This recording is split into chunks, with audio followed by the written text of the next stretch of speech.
তারপরেও আমার দেশের মানুষ, আমার দেশের দর্শক তারাই দাঁত ভাঙা জবাবটা দিয়ে দিল যে আমরা পাইরেটেড কোনো কপি দেখব না, আমরা সিনেমা হলে গিয়ে দেখতে চাই।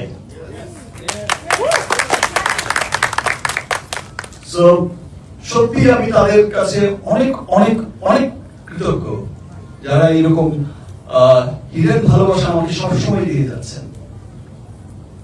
আমাকে ভালোবেসে হোক, বাংলা চলচ্চিত্রকে ভালোবেসে হোক, বাংলা সংস্কৃতিকে ভালোবেসে হোক, সবাই যে ছুটে আসছেন, সবাই যে উপলব্ধি করছেন যে আমরা আমাদের সিনেমার মাধ্যমে, বিকজ আমরা সবাই জানি যে সিনেমা হচ্ছে সবচেয়ে শক্তিশালী একটা মাধ্যম যেখানে মানুষ বিনোদনের মধ্য দিয়ে তার দেশ, তার কৃষ্টি, কালচার, তার সভ্যতা, তার সমস্ত কিছুকে পুরো বিশ্বের কাছে তুলে ধরে। আজকে আমাদের সেই সিনেমা যখন পুরো পৃথিবীময় ছড়িয়ে যাচ্ছে, গর্বের একটা অহংকার নিয়ে যাচ্ছে যে একটা হলিউড সিনেমার সাথে একটা বলিউড সিনেমার সাথে টেক্কা দিয়ে চলছে, সেই সময় এসে আমি গতবারও দেখেছি যে বড়বাদেরও যেমন খুব অল্প সময়ের মধ্যেই পাইরেসি হয়ে গেছে, এবার তো প্রথম সপ্তাহেই হয়ে গেছে।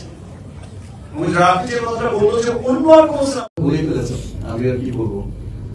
আমি শুধু একটা কথাই বলতে চাই, আমি আমার সমস্ত দেশের মানুষদের, সিনেমা প্রেমী মানুষদের, দেশ বিদেশে থাকা প্রত্যেকটা বাংলাদেশিকে সবাইকে অনেক ধন্যবাদ জানাতে চাই যে একটা সিনেমা